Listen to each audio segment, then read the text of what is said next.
Council Coordinator for the Children's Theater Council. And thank you to everyone who came to the show and who decided to stay back and have a little follow-up question and answer and hear a little more from some interesting people. So here with us today, we have our 4 seniors from our production. We have Aiden Johnson. And Caitlin Kester. And Eleanor Cooper. And Peyton Westfall. They lined up alphabetically, just like in the program. I'm sure they planned it all perfectly. Anyway, also with us today is our director, Amanda Weiss. And our special guest is Chris Babbitt. Chris Babbitt is the son of Tess Babbitt, who wrote Tuck Everlasting, who made this whole production possible. And Chris, thank you so much. Thank you very much for having me. Just a quick correction, my daughter is Tess. Oh, I'm so sorry. My mother was Natalie. But Yes, I'm sorry. Tess would be very, very happy to say Yeah. I apologize. I didn't know that, and I just it popped in my head as I was going on. Anyway, what we're going to do today is make sure that everybody has at least one question. But first of all, open it up to the audience. I want to ask everybody, did everybody like the show?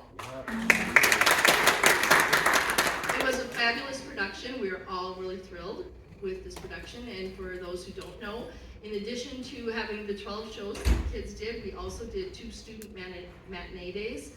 And we had, I want to say, 7 different schools represented, some of them homeschools, but it was really fun. So it was a great run for us, and a lot of people saw this show, which is really nice.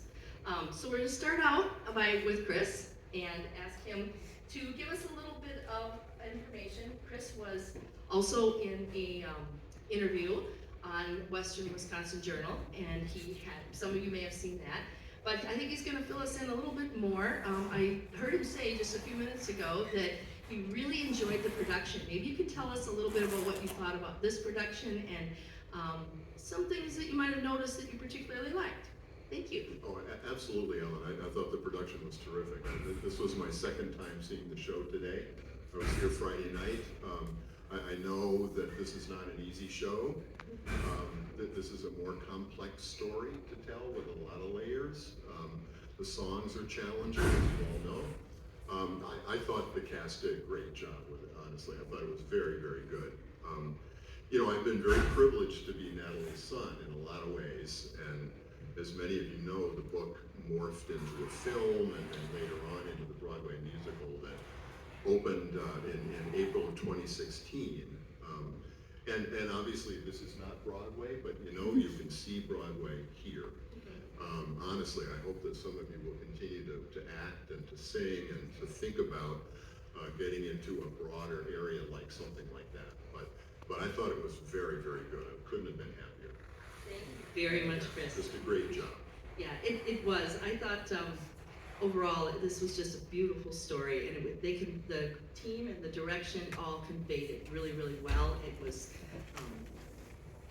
very unique, I believe, in individualistic production, the way we did it. So that brings us to Amanda. And Amanda, did you have fun with this one? Yeah, I definitely had fun. Okay. Yeah, for many reasons, but the show is so good. The original source material, the book, it's just so good. I love all the philosophical questions that you're asked, or that you are asked to contemplate, like what would I do if I had eternal life, or if I had the option, would I take it, that kind of thing. And the cast was just so fun. This cast was just so fun to work with. It's wonderful to hear. You did a lot of audience interaction little things. And how did you come up with all that stuff? Part of it was the kids. I know Peyton learned to juggle specifically for this show.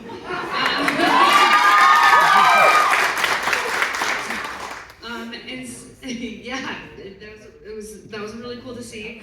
And we had done something. I directed Disney's Descendants last year as well, and we had done something where we had some of the characters come out before the end of the intermission, so that it felt like it wasn't so lights up, lights down, but that it was a continuous lights up, we have you here for a journey until the very end. And I wanted to kind of continue that sort of director stamp on it this year. And I had thought about it actually. I hadn't come to that conclusion yet. And then Peyton came up to me and said, just so you know, I did learn to juggle for this show, and I would love the opportunity to do it more. And so intermission, and so I thought, yes. So Peyton was already even thinking about that. And Ellen is our props designer, and she made such fantastic props. And she made this beautiful tray with beautifully decadent looking desserts, and I thought, we have to let the audience see that. And so then we let Cora take the tray out into the audience. So that was all the inspiration for that. Thank you. So I'm going to talk to each of the kids, and I'm going to come back to Chris. So just give us a little bit about what you really enjoy doing as part of the show, how you created your character. I'm going to start with you, Aiden. Oh boy. Yeah, well, let me just add a little something. You were the bad guy. I was. Was it fun being the bad guy? Was it hard It was to be that? fantastic. It was, very difficult. Because I'm not an old person. I may look like it right now, but I'm not old. It's very hard to build an old character when you are not old. However, I did kind of I stole the laugh entirely from the Broadway guy. I will admit that, because it's fantastic. Man, I don't even remember, it's been so long. What else was there? I kind of implemented a bit of Jack Sparrow, Johnny Depp, with the walk, which also a little weird with the cane. The cane, that was, it's another leg, and that's weird. I don't like it. It's strange. Yeah. Okay, thank you. So now we're going to jump to. Well, I didn't know that, so I wasn't thinking. Anyway, I didn't know that Kaylin, or Eleanor were going to be up here, so otherwise I had questions planned. But, Kaylin, tell us how you managed to keep so upbeat as Hugo. How did you manage to stay so positive? Well, Hugo is kind of like my secondary personality coming out. So Hugo technically is just me. I didn't really change anything because I really do hide that really bubbly version of myself unless I'm in theater. And then when it comes out, it's like, wow,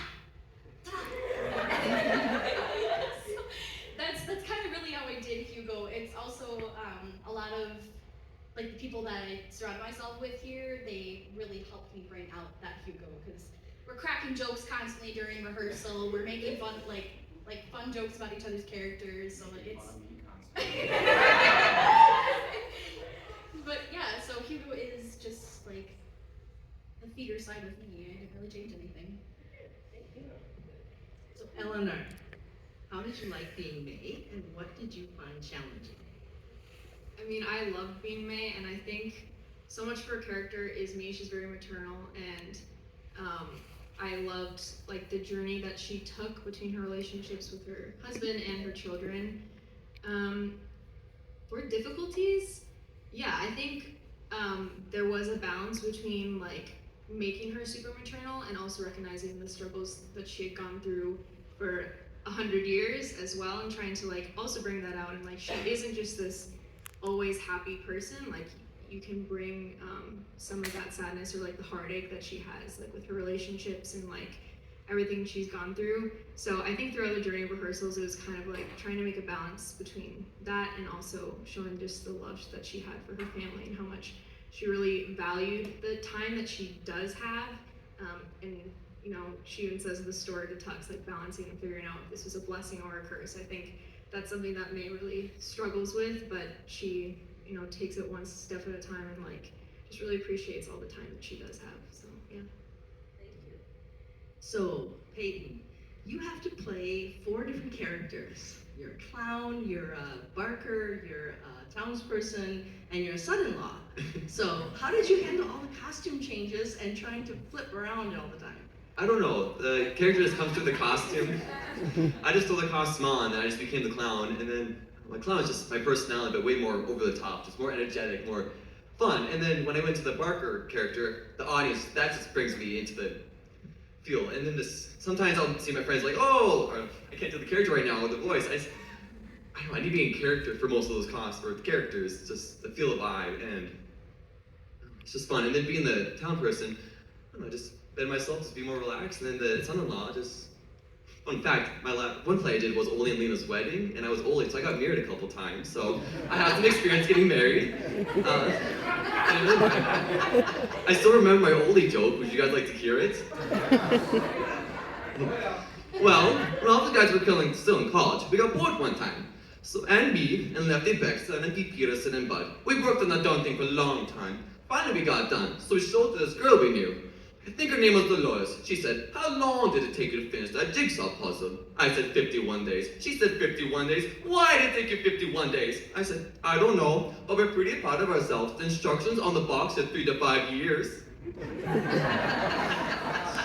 Thank you very much, Veda. Okay, now, audience members, do any of you have a question for our panel of guests? Yeah. Go ahead, shout it out. We have Do you Vito. guys, like in seniors, have any other plans for like theater in the future? And if so, what are How'd you know? I don't know if I'll do it in college, because collegiate level is very competitive. I am not a hugely competitive person, but I'll probably easily come back and do community stuff. Otherwise, we'll see where it goes.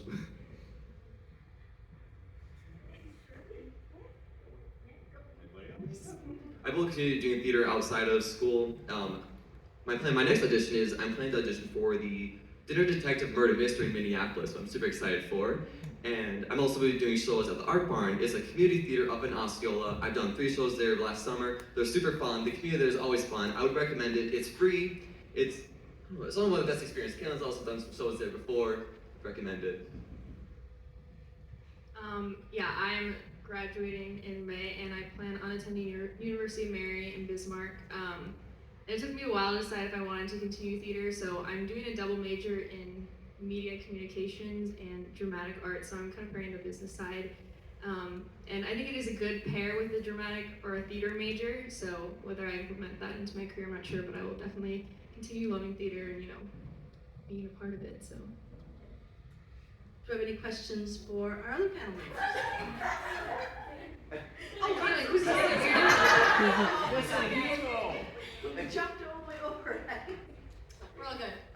So I actually am planning on double majoring with a BFA in musical theater and elementary education. Where at, since I cut you off? Well, right now I've only gotten into one college, so that's okay. But that's in Concordia College in Moorhead, Minnesota.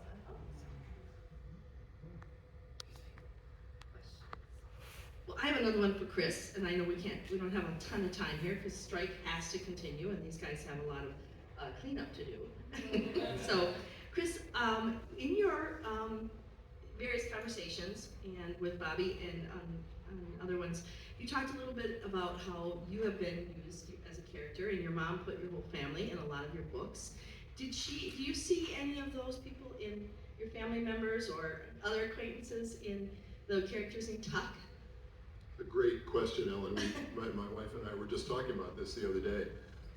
My mother wrote, I think, something like 14 different books. An awful lot of essays. She did children's book reviews. She wrote a lot. But in terms of her own novels, I think about 14 or so. And most of those were, at least one of the characters in the book was basically revolved around one of us kids, usually. Sometimes my father. But Tuck does not happen to have any of us in it, which is unusual because books she wrote after that included us. She has 3 grandkids, and there's a book for each of them that she designed and published, but not in Tuck. So that's a great question. Okay, It's and why one do you of the think few that books was? where we don't appear. Why do you think you didn't appear? None of you did. That's a good question. I don't know the answer to that, actually, but No, the book, she was writing the book when I was a junior and senior in high school. And I remember her sitting on the couch in our house in Clinton, New York, upstate New York. And she wrote the book out by hand on long legal pads so that she could erase and rewrite and pop words in and take things out. And she would sit in the same spot on the couch and spend basically all day writing. And she took words very seriously. She loved nothing more than to play around with language and have fun with those. And if I could, just a quick story that I talked about with Bobby. She liked to look at how words would be pronounced backwards, for example. Or she would try to do anagrams and see what other words she could make out of people's first names and things like that. So she's driving me and a good friend of mine home before I had my driver's license. His name was Tom Evans. And we were messing around in the back seat and we tried to say his name backwards, which turns out to be Mott Snave. And sure enough, she's in the front seat and she goes, I love that name. I gotta remember that name. And she put it into a book as one of her characters. So that was very common for her to kind of get an inspiration like that from kind of a silly moment when you're messing around with words. But no, I appreciate the question about Tuck. None of us family are in that one. Yeah, that's very interesting considering that just about everything else you can see someone in. Right, Yeah. right. Okay. Well, I have another question. Any other one for the audience? Yeah. This is a question for you. Was there a moment where you realized that this story like really resonated with people? Obviously, it's made into a movie, then made into a Broadway. Was there a certain point along that where you're like, wow, this story actually means something to you? No, that's a great question. I'm sure as a kid I did not. I grew up watching her do the artwork for a lot of her books, writing the books, and it was just something that she was always doing. You know, it didn't seem that unique in some ways, at least growing up with that. So I was definitely later in life when it would come up in a conversation. Somebody, you know, we'd be talking about family, and I'd mention that my mother had written Tuck Everlasting, and people would go, "Are you serious? That's my favorite book." And you would just hear that all the time when the opportunity would come up to say something about the work that she did. So it took me a while to get there. But certainly by the time the movie came out, it was really clear that she was riding quite a wave at that point. And we were very, very lucky to spend a few days on set during the making of the film, which was one of those amazing moments. You get to sort of, for a moment, step into that world, even though that's the furthest thing from my day-to-day life, but you get to step into that world. And one of the scenes that we got to watch is the climactic scene when May kills the man in the yellow suit. And as some of you know, the actor in the film that played the man in the yellow suit is Ben Kingsley, is there a bigger movie star than Ben Kingsley? I don't know. But we got to watch him do that scene over and over again. And each time his lines came up, there'd be just a little bit of a tweak. He would do something just slightly different that would add to it. It was really remarkable watching that craft. And certainly by the time the musical had come, we were, I don't know that you ever get used to that, but we were a little bit more used to some attention obviously being paid to her. We had an opportunity to be around the making of that show, which meant what you guys did here so much more powerful even than it would have been anyway. But having had the opportunity to see the play on Broadway and to meet the actors and to have a sense about how long it took, about 7 years from the initial discussion about should we do this to the opening on Broadway. So when I was a kid, I had no clue what I was watching. It took a while to get to that point. Thanks for the question. Do you anticipate that any other books that she wrote, like, You know, we've talked a lot about that as a family, and certainly the hope is that one of the other ones will. My favorite book of hers, even though I love Tuck, is actually a pretty obscure book of hers called Herbert Robarge, which is about a twin who is separated at birth, a set of male twins. And the story follows the one twin through his whole life, and without revealing the story, they meet at one point much later in his life. It's a remarkable story, and I think ought to be a film. Truthfully, it just reads that way. My mother did such a great job with creating characters and creating a sense of kind of motion in the work, if you will. And Herbert Robarge, I think, is her best book. So it's not easy to find, but if you get a chance to find it, I'd recommend reading it. It's a very different kind of thing than talk, but very powerful nonetheless. So that's the one I'm hoping. But as of right now, there aren't plans to do any other books into films or shows, but we'll see. We'll see. A question for you. Yeah. Was it ever taught being the author's son? That's a really good question. I appreciate that. I have to honestly say no. I really have enjoyed not only being her son, just growing up with her, obviously, but it's always felt like we were along for the ride when things started to kind of get rolling and her popularity started going up and people were definitely paying attention. But it always felt fun and exciting to be around her and in those moments when she was getting some attention for her work. She was not an attention-seeking person. That was not who she was. I think she would have been very content not to have any of this noticed. So for her, this was always just a revelation that not only had she written the kind of book that she did, but it was getting the kind of attention that it did. So it's been a remarkable journey. And one of the things I like to think about, we lost my mom in 2016. She died about 6 months or so after the Broadway premiere. She was able to go to it and be a part of it, which was great. But you know, since that time, in particular when I see shows like this and I talk about the book, in an interesting way, she's going to be around forever. This book is going to be a part of school curriculums forever. That movie's out there forever, whether she liked it or not. The movie's going to be there, and obviously the stage play is still being done. There's a separate non-musical stage play that's also out there being done in schools and community theaters still, and then the musical. So she's going to be around in her own way forever. Well, thank you, Chris. That's very beautiful.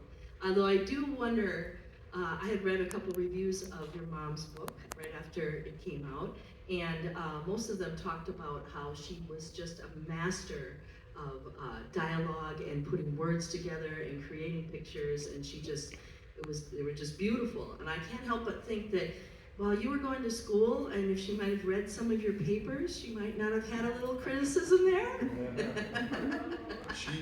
That's a great question, Ellen. I mean, she certainly was a wordsmith. I mean, she understood language very well.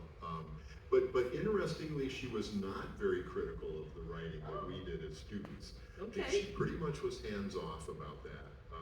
My sister, interestingly, is a published author. Okay. So she has a few books out there of her own.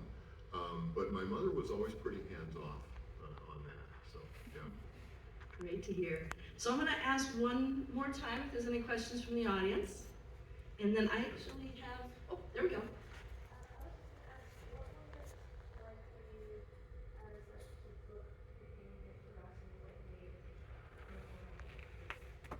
You know, I appreciate the question because it's similar to one that I had earlier. I think, you know, when I started, I mean, I was in my freshman year in college when the book came out, and I was out here in St. Paul, and they were on the East Coast still, and they would send me reviews and things that were coming up, and I think that was one of the moments when I realized what had happened and what she had done.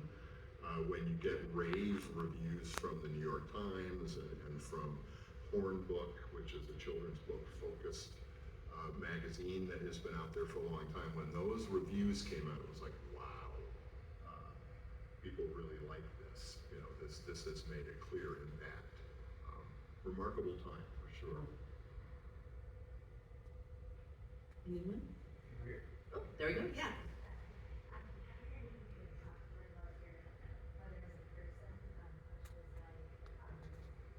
Sure. Well, thank you for asking. I'd be happy to do that. She grew up in Ohio. So she's always saw herself as a Midwestern girl.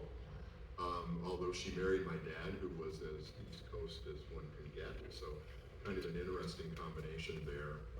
She's the youngest of two kids, or was the youngest of two kids, had an older sister, in a pretty conservative Ohio family. They didn't have a whole lot of money. Her mother was very motivated to see her two daughters succeed. And back in those days, part of what her mother saw as success was marrying an East Coast man.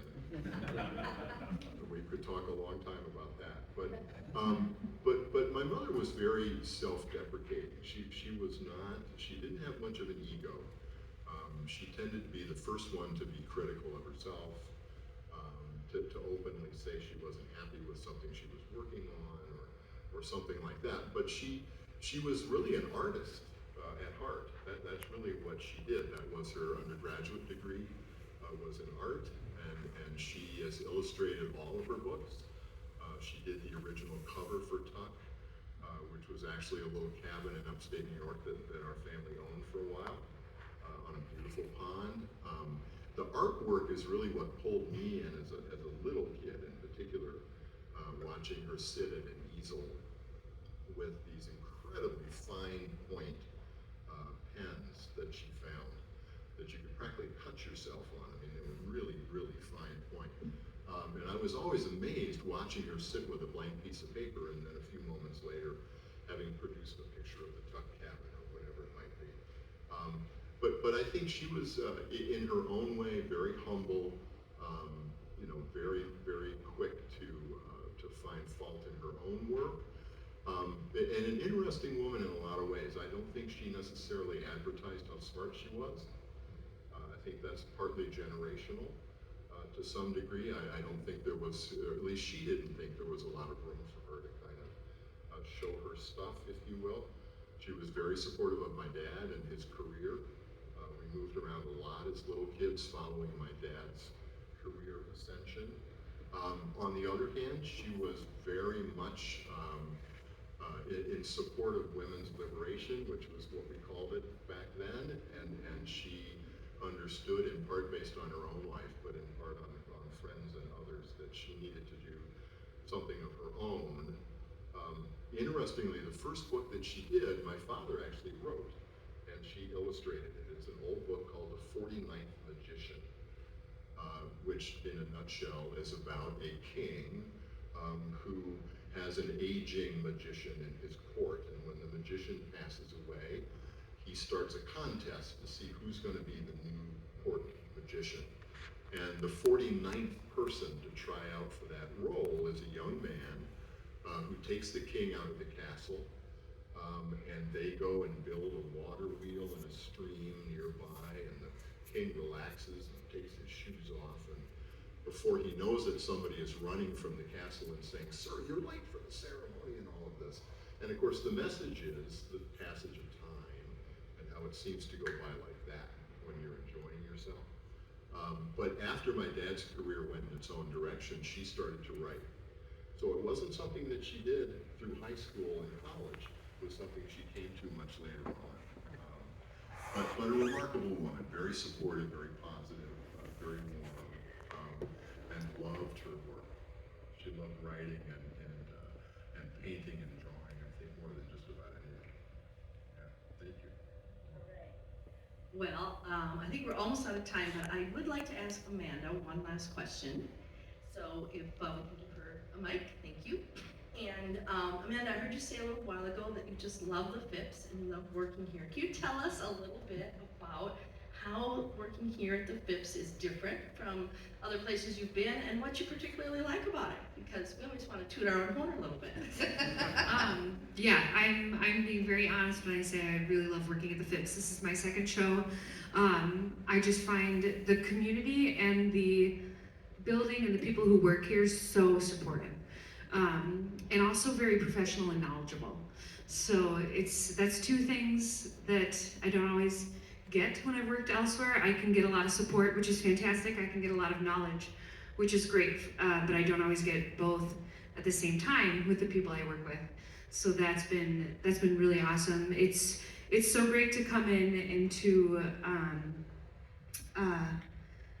just feel like everyone is a part of a cog in a big machine that's working very well. And I really, really appreciate that. And everyone I've met has been awesome. The cast has been great. It's been really fun to work with teens from like all over, Wisconsin and Minnesota. And so it's just a big community that I've found here that I really enjoy. And Hudson's beautiful, and it's fun to spend some time here. Well, thank you very much. I know I always like to say too that I hope all of you agree that Tuck was a beautifully nuanced show. It really was. There was laughter, there was hilarity in a lot of different ways. There was fun. I had a friend who hasn't gone to a lot of theater but came last night with me, and I asked what they thought after, a couple friends actually, and asked what they thought afterwards, and they just loved every bit of it, but they were particularly impressed with how it was funny and also very serious and very poignant, and brought a lot of emotion forward and had so many different levels. And I think that is really special about Tuck and about this particular production, and the amazing job that we saw from our cast and all of our production crew, and also from Amanda, our director, because we do a lot of fun shows, children's shows that are fun and have a message, but we don't always see that depth. And there was just beautiful depth to this show, and I want to thank all of you for putting it all together for us. Thank you very much. So with that, thank you all for being here, for staying. I hope you enjoyed it.